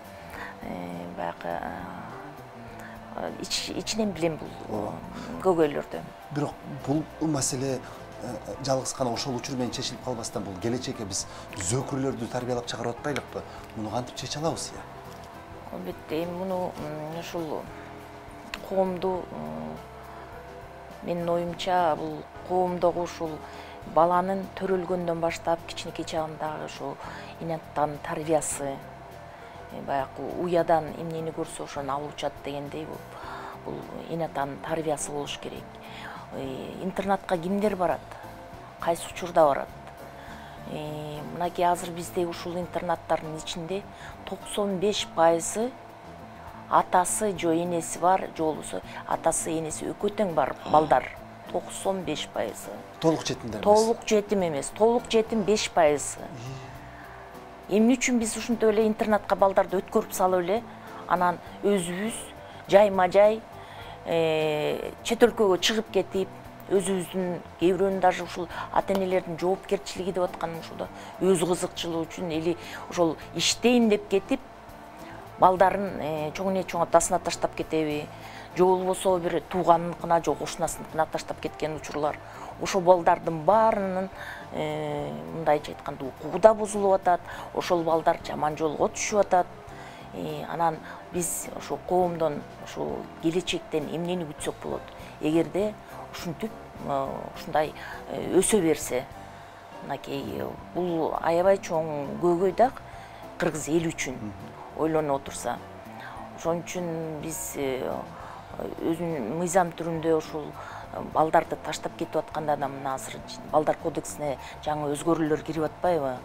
Ошол жакка дагы мындай баягы орусча айтканда жесткий эмелерди коюш керек, условияларды коюш керек. Кандай учурда таштап кетет, кимге таштап кете алат? Ошондой эле жанакындай нотариуска заверять этилип, ошол таштап кеткен кишиден сурап алгыдай болуш керек. мына мектепке барат, же болбосо ал бир садикке барат, же болбосо ооруп калат, кайсы жака барып көрүнөт, ким көрсөтөт, ушундай маселенин баарын каралыш керек да. Анан чыгып аткан, ошо чет өлкөгө чыгып аткан ата эненин дагы жоопкерчилигин ошол границаны пересекать этип атканда кимге таштадың, канча балаң бар, ошондой суроолордун баарын берип, ошо баланын ошо баягы коопсуздугун, укугун коргоогудай бир адамда, жоопкерчиликтүү адам болуш керек. Бирок бул нерсе мамлекеттик деңгээлде мыйзамдарды өзгөртүү менен жасалыш керек да анда. Ошол ата энеси болобу же опекуну болобу, булардын жоопкерчилигин кароо биз кагазга мыйзам түрүндө түшүрүп алгандан кийин, кодексти өзгөртүп кабыл алгандан кийин гана талап кыла алабыз да. Себеби учурдагы мыйзам ал инсандарга карата өтө жумшак болуп атпайбы? Өтө жумшак болуп атат. Ошол мыйзам түрүндө ушундай баягы беренелерди, пункттарды киргизип туруп, ушуну биз кабыл алышыбыз керек дагы. Анан ошондой баягы ошого жараша иш алып барыш керек. Эми бул балдар үйүндөгү кайбир кызматкерлер тууралуу бизде ушундай бир прецедент күтүлөбү? Балдар үйүндөгү кызматкер балдардын укугун тебелеп, бул болгон эле учур. Ошол жетекчиси же кызматкери балдардын укугун сактабаган үчүн административдик болобу же башка бир жоопко тартылганда? Мындай эми азыр мындай балдар үйүндө чындыгында көп эле учурда эгерде ошол жактагы балдар менен сүйлөшүп, ошол воспитатель, ошол мугалимдердин жок жерде сүйлөшсөң, ошондой маалыматты алсаң болот. Анткени ошо балдардын укугун тебелеп, ошол эле мугалимдер, эжейлери, агайлары балдарды кээде үстөмдүк кылып, соккон учурда болот. Мындай бир үйүнө алып барып жумуштарга салып иштеткен учурлар болот. Көп эле болот мындай учур. Бирок бала ошол жакта көз каранды болуп, ошол жакта жашап аткандан кийин, ошол жактан тамак ичип аткандан кийин айтып бере албайт. Көзмө көз баягы мени момундай кылып атат деп айтып бере албайт. Ошон үчүн бул мынакей бизде деле бала сатуу деген болуп атат. Баягы бул эми доказательный база абдан аз болуп калат экен да. Мындай ишке барган киши баягы көп жактан страховаться этип, жалгыз эмес, башка жакта дагы көмөктөшкөн адамдары менен бирдикте жасайт экен да. Жалгыз бир эле ошол бир детдомдон өзүң алып эле бир воспитатель же директор алып бир жака берип же бир жака жөнөтүй албайт. Бир топ адамдардын топтордун бир топтордун ал эми бул карап отурсаң чет өлкөгө жанакынтип чыгарып кеткендерди, мына мисалы мен өзүм эле практикамда ошо Испанияда, Барселонада балдар ошо институтта усыновлению деп абдан чоң ошо институт бар экен да, балдарды ошо асырап алуу боюнча. Ошол жакта алган баягы ошол жактан кеткен балдарды баягы совершеннолетияга чейин на протяжении көп убакытка чейин контролдойт экен да, кандай жашап атат, эмне кылып атат, условиясын баарын контролдоп турат экен. Бизден кеткен ошо балдарды хотя бы инвалид болсо деле алабыз деп атат. Анткени чет өлкөдө баягы жашоо турмуштун деңгээли өдө, прожиточный баягы өзүнүн жашоо турмушу, өзүнүн мисалы бизде 60ка 50гө чыккан кишиге уже усыновление бербейт да. Кардың, сен уже пенсиядасың деп. Аякта мисалы 50гө чейин берет экен, 60тан кийин бербейт деп, ошо 60ка чейин берсе деген өзлөрү мыйзамын өзгөртүү киргизип суранып жүрүшөт да. Анткени алар 80-85ке чейин жашайт экен. Жашоо турмушу жакшы экен. Ошол баланы алсак, ошо өзүбүз ошо даражага жеткирип, үйдүн баары ошого калат эле. акча тыйындан кем болбойт эле, кийим кечектен кем болбойт эле деп баягы өзүнүн баягы социалдык миссиясында аткарып кетейин деп атышат. ошондой кылышат экен. Гүлнар айым, баягы биздин Кыргызстандын ичинде деле бала багып алсам деп эки көзү төрт болгон ата-энелер көп да. Жалгыз бой жүргөн аялдар деле бар. Алар деле баягы жаман эмес багат да. Бирок бизде мыйзам, баланы асырап алуу мыйзамы ушунчалык татаалдашкан, бир баланы багып алуу үчүн баягы тозоктун жети айлампасын тоголонуп келсең дагы бир документиң жетпей эле бар акча талап кылып отургандардан да. Ушул мыйзамды бир аз жеңилдетүү мүмкүнбү? Эми бул ошол мыйзамга сунуштарды бериш керек. Социалдык өнүктүрүү министрлиги ошол тармакта непосредственно баягы балдар менен иштеп аткан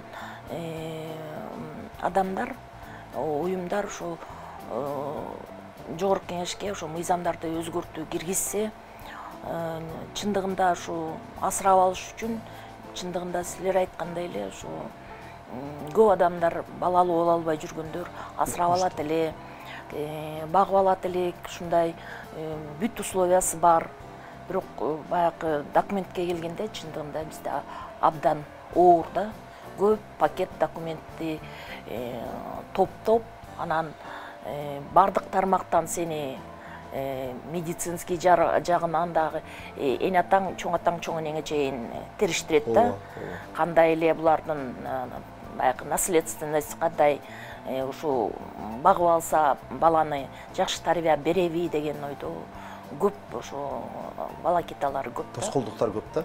Биринчиден документалдык тоскоолдуктар көп, а экинчиден эмоционалдык тоскоолдуктар көп. Себеби биздин коомчулук ушундай болбой эле, бирөөсү болбой бирөөсү колу менен көрсөтүп турат да, могул бакма бала депчи. Албетте. Бизде мамлекеттик деңгээлдеги идеологиялык программа жок болуп атат. Мен эсимде бар, Россияда 2000 жылдардын башында каждый ребенок должен жить в семье, ребенок должен жить в доме деген бир жакшы социалдык роликтер мамлекеттик деңгээлде программа болуп, элдерди ошондой жаш ата-энелерди балдарды багып алгылачы деп үндөгөн.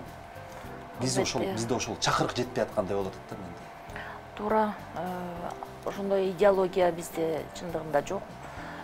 Мурун баягы ошондой тарбия мектептен, ошо окуу жайларда, ошо соцразвитиянын өкүлдөрү ушундай иш-чараларды көп алып барчу эле.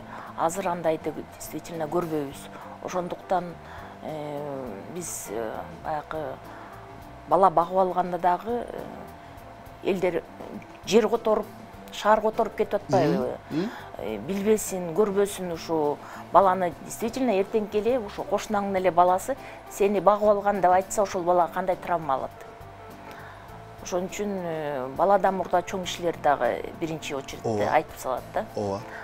Ошол жагынан бизде баягы Кыргызда кандай көрө албастыкпы, же жаманчылыкты издеп эле баягы чукуп туруш керекпи? Ушундай бизде бир. Биз мындай дискриминациялап, бир стигмага басмырлап, басынтууга келебиз да. Себеби бул нерсени тескерисинче жакшы көрүнүш кылышыбыз керек. Багып алган үй бүлөнү мен ойлойм, Кыргызстанда баатыр катары көрсөтүшүбүз керек. Мына момундай ата-энелер, булар азаматтар ушундай жетим баланын чекесинен сылап багып атышат. Биз аларды басмырлайбыз тескерисинче.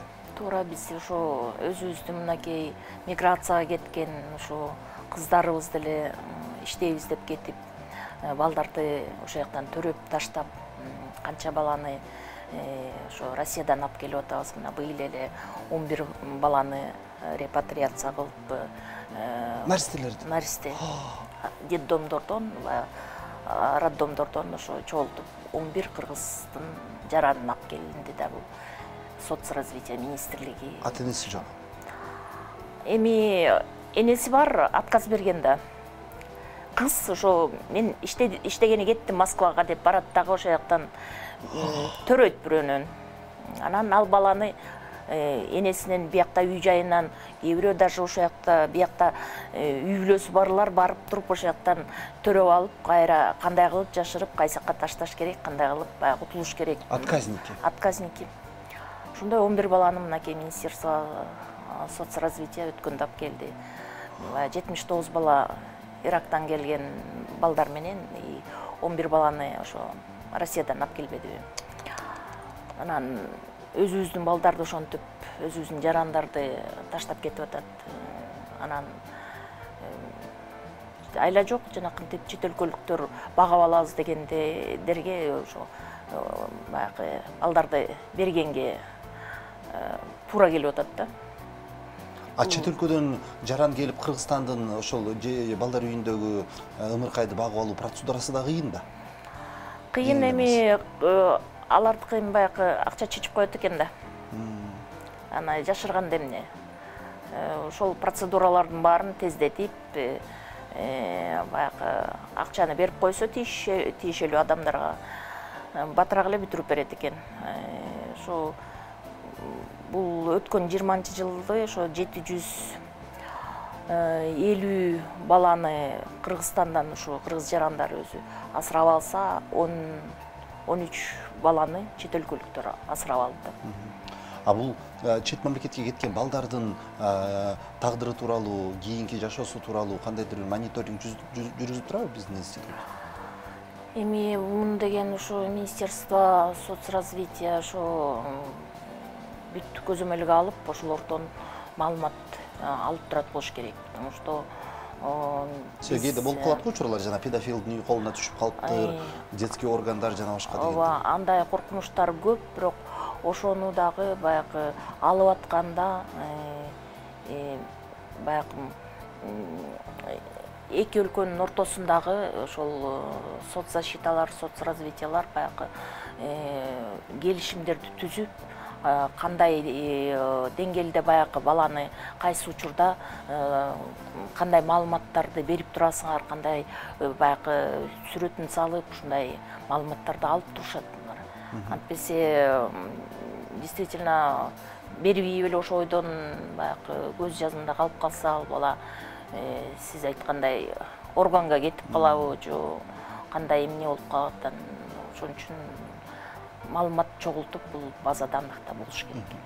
Бизде жанагы кай бир учурда ошол жетим үйүндө болгон балдар ата-энеси аракеч болуп же балдарга кол көтөргөндөн улам мамлекет сот аркылуу ата-эне укугунан ажыратат. Бул учур кандай каралган бизде? Мындай учурлар көппү? Мен билгенден лишение родительских прав ата-эненин укугунан ажыратуудагы мындай жеңил эмес процесс. Жеңил эмес, бул эми баягы соцработниктер барып ошол эгерде жанагы якунин деле алганда, бул энеси ошо энелик укугунан ажыратылган болуп атат да, жана бала, каза болгон бала якунин. Энелик укугунан 12 жаштагы бала. 12 жашта 6 класстын жана Военный Антоновка детдомдогу бала. Анын апасы бар өзүнүн. Апасы бар, бирок азыр кайда экени белгисиз, ичкен адам экен, жанакындай укугунан ажыратылган адам болуп атат да. Бир тууган агасы да бар болуп атат. 9 классты бүтүп, ошол жактан выпускник чыгып кеткен. Анан бул ошондой бир катталып ички иштер органдарында учетто туруп 2-3 жолу ошондой жанакындай мас абалында болуп, үй бүлөдө тынчтык бербей, ошо эме болгондо эле ошо муну деген сот аркылуу эле ата-энелик укугунан ажыратып коюш оңой эле. Эми биз айтып аткан учурга кайра айтып келе турган болсок, ушул учурда жүрөгүң ооруйт да. Бул жетим баланын чынында эч кимге кереги жок турбайбы? Же жогоруда Назгүл Турдубекова айтып бергендей, баланын 1-июнда кайтыш болуп, балдар коргоо күнүндө кайтыш болуп атат болгондо дагы. 3-июнда жерге берилип атса, 4-июнда соцработниктер барат, 5-июнда Галина Байтерек аппарат президентидан барып ошол үйгө баратса дагы айтылбайт да. Бала өлүп калдыбай, өзүнүн тагдыры өзү менен да. Эми өлүп калса дагы ошол бала үчүн болбосо да кийин мындай учурлар кайталанбасын деп Акыйкат институту сиздер кандайдыр бир сот отурумдарына катышып процессти көзөмөлгө аласыздарбы? Албетте, биз бирден бир ушу биздин Акыйкат институтунун бирден бир алдыңкы милдеттеринин бири ушу балдардын укугун коргоо. Бизге арыз менен кайрылган адамдардын саны, ошо арыз жалпы аппаратка түшкөн арыздардын санынан ушу жарымдан көбү ушу сот отурумдарына катышып бергиле деген арыздар болот да. биз өзүнчө бөлүм бар, сот укук отурумдарына катышып постоянно ошол мониторинг жүргүзүп турган бөлүм бар. Бизге арыз бул учурда эми бизге арыз бербесе да биз катышабыз. Анткени омбудсмендин өзүнүн контролунда бул иш. Биз ошол 5-күнү билдик, бул СМИден чыкканда эле билдик. Бизде эле чүй өкүлчүлүгү бар, бизде ар бир областта өкүлчүлүк. Чүй өкүлчүлүгү сразу ошол жака барып ишти жүргүзө башташты. Межведомственный комиссия түзүлдү президенттин алдындагы балдардын укугун коргоо бөлүмүнөн. Биз дагы өз тарабыбыздан баягы өзүбүздүн мандатка ылайык иш жүргүзүп атабыз. Мына бүгүн эртең менен дагы биздин бир өкүлүбүз барып келди, аппарат жетекчибиз көчөгүнө барып келген. Бул иш биздин жесткий контролдо. Себеби деген сизге чейинки келген мейманыбыз Назгүл Турдубекова айым бул иш сокулук териштирүү органдары тарабынан каралып атат, бирок прокуратурага берилген. Директору, администрация жана бардыгы бир жана сиз айткандай бир келишимге келип алышы мүмкүн. Анан бул баланын укугу сакталбай калышы мүмкүн. Ошон үчүн президенттен суранам, өзүңүздүн жеке көзөмөлүңүзгө алыңыз деп айтып кетти да. Бул иш боюнча мынакей биздин маалыматтарыбыз боюнча прокуратурага берилген, прокуратура следствие жүргүзүп атат. Ошол Сокулук райондук ички иштер бөлүмүнүн сотрудниги ненадлежащим образом баягы жакшы затягивать этип, карабай атат деп адвокаты кайрылды. Адвокаты ушу чара колдонуп бергиле деп прокуратурага кайрылды бул боюнча. Бул жанакы асырап алчу үй бүлө адвокат жалдаптыр да, ушу жанакы каза болгон Якуния. Ал Америка Кошмо Штатындагы үй бүлө. Алар ошо жактага алып кетчү үй бүлө болчу да. Өзүлөрү ошо териштирүү үчүн анан адвокат жалдап ишти аларда кызыктар болуп атат. Биздин жарнамалык тыныгыбыз бар экен, анан дагы бир нече мүнөтүбүз бар. Жарнама ТВ1 каналында. Кечтин кезекчиси Эркин Рыскулбеков. Кыргыз Республикасынын акыйкатчысынын орун басары Гүлнара Жамгырчиева айым студиябыздын мейманы. Биз балдарыбыздын укуктары жөнүндө сөз кылып атабыз. Эми эгерде жетим үйүндө, балдар үйүндө каралган балдар мамлекет тарабынан кандайдыр бир камсыздоого, жашаган жери, тамагы, билим берүүсү тууралуу минималдуу болсо да кепилдиктер берилип келсе, бирок ошол балдар мектепти бүткөндөн кийин, колуна аттестат алгандан кийин чоң дүйнөгө чыгып кетет дагы, алардын андан кийинки турмушу, андан кийинки жумушка орношуусу, мектепке окуусу, университеттерге окуусу эч мамлекет тарабынан кепилдик алынган эмес да. Бул маселе кандай турат учурда? Туура айтасыңар, балдар үйүнөн чыккан, ушу интернаттардан чыккан балдардын баары тең мектепти бүтүп ошол жактан чыккандан кийин эч ким көзөмөлгө албайт. Өз турмушу менен ар ким баягы өзү иштап, өзү ушу өз тагдырын өзү чечип кетет да. Ушуну мыйзамдуу түрдө баягы бүтүрүп, ошо мектепти бүтүргүчө кээ бир ушул интернаттарда, ошо балдар үйлөрүндө баягы балдарга ушу каралганда жанакы өзүнө счет ачып коюп, ошол каражат топтолуп, аз да болсо, хотя бир комнат, бир общежитиеден, бир жерден үй алган учурлар да бар. Анан көп учурда бул деген жөн эле баягы орусча айтканда на самотек кетет дагы, өз тагдыр менен өзү аракет болуп калат да. Ошону мыйзамдуу түрдө ушу аягына чейин сопровождать этип, ушул балдар, ошол жактан чыккан балдарга үй жай берүү маселеси чечилсе, бул чоң жардам болот эле. Экономикабызга дагы баягы сыртта жүрүп, мыйзам бузуп, түрмөгө түшкөн, сырттагы бомждордун саны кескин кыскарат эле дейм да. Көбүнчө ушундай жайдан баягы интернат детдомдордон чыккан балдардын баягы колдорун таштап эле уже башка айласы жок калып, жаш балдарды көрөсүң да, ушу көчөдө отурган, көчөдө жүргөн. Жалаң баягы сураштырып келсең, эч кимиси жок. Мен детдомдон чыккам, мен интернаттан чыккам деген балдар тугасың. Биз бул маселени мындай кинолор аркылуу же массалык маалымат каражаттары аркылуу мындай өтө романтизация кылып жибергенбиз да. Балдар үйүн бүтүп анан кийин мындай ийгиликтүү болот депчи. А бирок жалпы статистиканы карап келгенде андай эмес да. Мен жанагы Джентльмен удачи деген кинодогу бир эпизод эсиме келет да. Жана Федя деген өзүнүн интернаттагы досун жолугуп калып анан "Ой, мен деген инженер болуп иштейм" деп баягы бактанганчы. А бирок чыныгы реалдуулукту карап келгенде туура да, жей турган тамагы жок болсо, жашай турган жери жок болсо, бара турган, баш багып бара турган үйү жок болсо эмне кылат? Криминалдуу дүйнөгө аралашат. Ошондой болуп атат. Бул ачуу чындык да. Кандай кылбасак дагы баары бир ошолордун жанынан өтөбүз, көрөбүз, кездешип атабыз. Кээ бир жерден жаш кыздарды, жаш келиндерди, баягы жаш балдарды көрүп калганда, мен уялбай, жиркенбей эле сурайм. Эмне ушундай акыбалга келип калдың депчи. Кайда барам, эмне кылам эже? Үй бүлөм жок, энатам жок, мен детдомдон чыккам, мен момдайм деп айтат. Эмне кыласың? Тагдыр ушундай экен дейт. Ошону менен ушундай ситуациялар көп кездешет да. Биз азыр Балдар кодексин өзгөртүү үстүндө жумуш алып барып атат азыр. Бул Балдар кодексинин өзгөрүшү, жаңы варианттын келиши кандай маселелерди чечүүгө жардам берет?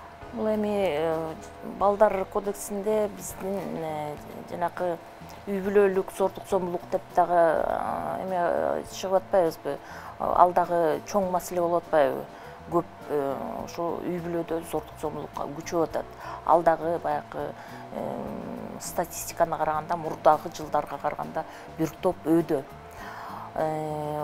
Ошол үй бүлөлүк зордук зомбулукка дагы каршы, мисалы мурункуда жанакындай штраф менен 30 миңден 60 миңге чейин штраф каралса, эгерде ошол аялдын күйөөсү сабап уруп үй бүлөдө ошондой чыр-чатак болуп, анан милиция чыгырса, баягын алып барып туруп 48 саатка чейин кармачу. Ал дагы жок болду азыр. Ошол жанакы штрафты дагы жоюп атат. Анткени ошо милицияга кайрылса аялдар, кайра эле баягы күйөөсү менен ошол эле үй бүлөдө жашап атат. Ошол эле бюджет. Ошол эле бюджетте кайра эле өзүнүн чөнтөгү өзү базарга чыгып бирдеме таап келсе, тамак ашка еще 60 миң штрафты өзүлөрү төлөш керек болуп атат да. Ошон үчүн ушундай баягы статьяларда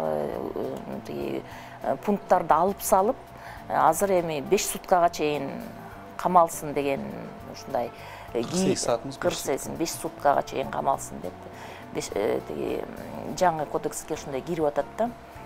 Эми 5 суткага чейин камалса да кичине ошо 5 күн сабабай ичкен арагы тарап өзүнө келип баягы ойлонуп анан үйүнө келет болуш керек деп ойлойм да. Ал кичине эффект берет болуш керек, чем 60 миңди кайра ошол эле аялы базарга барып соода кылып кайра өкмөткө төгүп бергичи. Биз жана балдардын укугу жөнүндө айтып атабыз, анан кийин жана өзүңүз айтпадыңызбы, ортомчулар көп болуп атат депчи. Же Назгүл айым айттыбы, бөлүнгөн бюджеттин, ошол мамлекеттик бюджеттен жетим балага жеткенге чейин ортодо министрлик бар, анан район облоносу бар, анан мектеп директорлор жана башкалар бар. Мындай такыр трансформацияга дуушар боло турган балдар үйлөрү барбы? Жаап сала турган. Жаап сала турган. Мен уктум менен бир түштүктө азыр калп айтпайын, көк жаңгакпы бир жердеги балдар үйүн азыр мен эфирден алдап калышы мүмкүн. Много мертвых душ они содержали. Обязательно, обязательно. Мисалы ошол вместимость 150 бала болсо, ошол балдар үйүндө. Бир 100дөй бала болсо, 130-140 деп жаба берет. Бюджет ошого кете берет экен да. Каражатты бөлүп бере берет Министерство финансов. Министерство. Аны улам келип текшерген эч ким жок. Аны күнүгө барып, ай сайын барып текшерген эч ким жок да. Аны кварталда барып бир текшериши мүмкүн. Анан кээде ушу тияққа кеткен барып қалсаң, чисто случайно үстінен шығып қалсаң, тияққа кетті эле больницада ар жакта бер жакта деп баягы санын любойнча барып чыгарып берет да сага. Ооба. Любойнча санын чыгарып берет. Барсам мынтип бир одеял жабынып жатат бир бала депчи. А сен кимсиң десе, мен ошол жерде иштеген мугалимдин баласы мени бүгүн жатып тур деп суранган деп. Ошондой өзүнүн балдарын алып келип баягы количествоны эгерде санап кирсең, ошону менен чыгарып коюшат. Бул бардык жерде эле ушундай көрүнүш бар. Ошол эле балдар үйүндө, мисалы директордун үй бүлөсү, келини, уулу бар тең, кызы, келини бар тең иштеген учурлар да бар да. Ошондой эле өзүнүн бизнеси ошол жактан канча каражат бир эле карап турса, ошол бир үй бүлөгө эле ошол түшкөн бюджеттин бир 30% эле бир үй бүлөгө эле кетип калып аткандай учурлар да бар да. Бул жок эмес. Муну деген баягы жапканда дагы жабыш керек. Жапканда дагы бирок ойлонуп жабыш керек да. Баарын эле баягы сразу баарын жаап салганда дагы ошол фостердун үй бүлөгө кетеби, же бирөө асырап алабы. Ошол бала барат да ошол үй бүлөгө, анын кыял жоругун билбейт да багып алган кишичи. Барганда бир-эки жолу көрүнгөндө жакшы сүйлөшүп, жакшы күлүп, жакшы мамиледе болсо эле ушул жакты деп алып кетет. Баягы анан ал баланын аякка барганда башка кыялдарын көргөндөн кийин жанынан түңүлүп, кереги жок, алгыла деп кайрап келип өткөрүп бергендер да бар да. Анан ал баланы интернат, детдомдун баарын жаап салса, сплош баарын бир моментте. Кайда барат ал балдар? Багып алган киши отказ кылса, ал баланын тагдыры эмне болот? Ошон үчүн баягы алып аткан үй бүлөлөр дагы ушундай бир так окуудан өткөрүп, даярдык көрүп туруп, анан баланы бергидей болуш керек да, баланы травмировать этпей.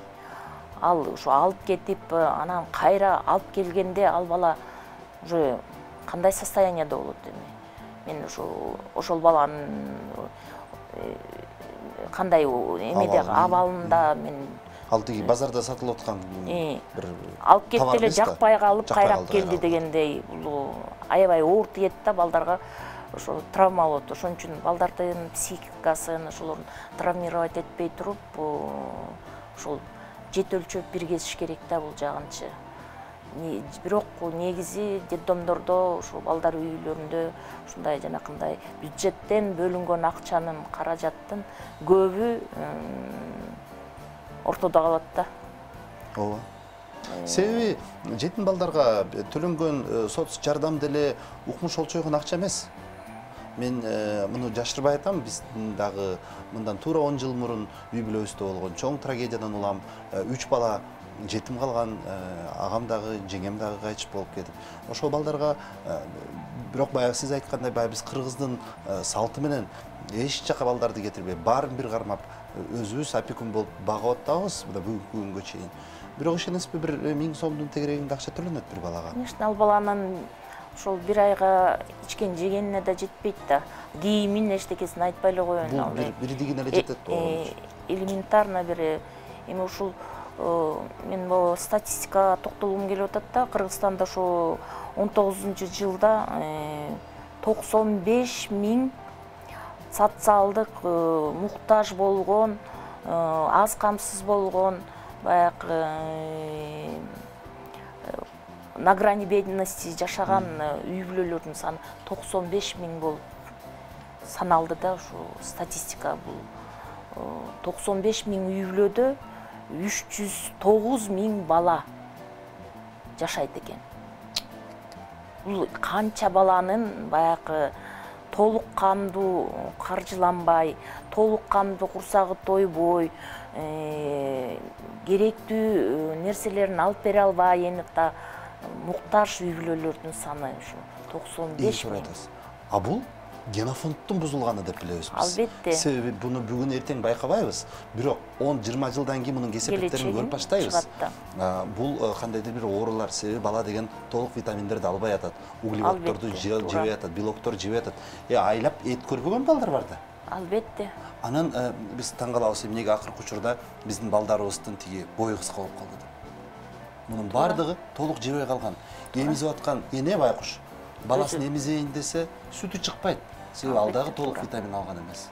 Мен өзүм көргөн ушундай үй бүлөлөр бар, мисалы туз алса, сүт алса туз менен чайды ичкиле деп сахар албайт, сахар алса мына карандай ичкиле деп сүт албайт. Анан ошондой үй бүлөдөгү балдардын ден соолугу кайда барат?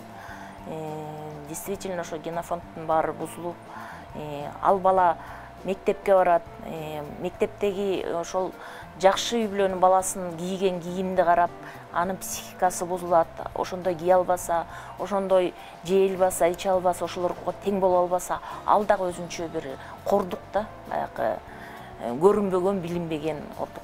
Баланын ичинде кандай ой, кандай мыслдер болуп атат. Анан жана суицидке барган балдардын саны көбөйүп аткан дагы бирден бир ушундай себептерден да. Эмне үчүн аныкы мындай, меники мындай, мен эмне үчүн жетпейм. Мени эне атам тиякта жүрөт, таштап кетти. Мунуку мындай деп ушу баягы салыштырмалуу кичинекей балдардын баары эле баягы салыштырат да бири-бирин. Салыштырмалуу караганда ошо жаман жолго барып аткандагы, анан өзүнүн жанын өзү кыйып аткандар дагы ушундай үй бүлөлөрдөн чыккан балдар. Ооба. Өзүңүз айткандай 95 000 деген бул чоң армия. Армия. Бул чоң армия, анан алардын ичинен бирин-сирин эле болуп, самородок болуп, суурулуп чыгып бир жерге жетишкен балдар болсо, жалпы социалдык көргөзгүч ушул боюнча кала берсе, биздин абдан оор. Баягы карапайым элдин ичин кыдырып, баягы көп аралашып ошо жүргөн кишиге талкан чалып чай ичип отурган абышка кемпирлерди көрөсүң кээде. Ооба. Сиз юристсиз да жакшы билесиз. Биз Кыргызстан деген бүткүл дүйнөлүк балдардын укугу боюнча конвенцияны ратификациялаганбыз. Ратификациялаганбыз албетте. Ал конвенциянын ичинде ачык жазылып турат, өзүнүн 50 канча 59 статьясы барбы, 58 статьясы барбы? Ар биринде жазылып турат. Бала деген толук билим алууга укуктуу, билим алууга, ден соолугун чыңдоого, эс алууга бардык укугу бар.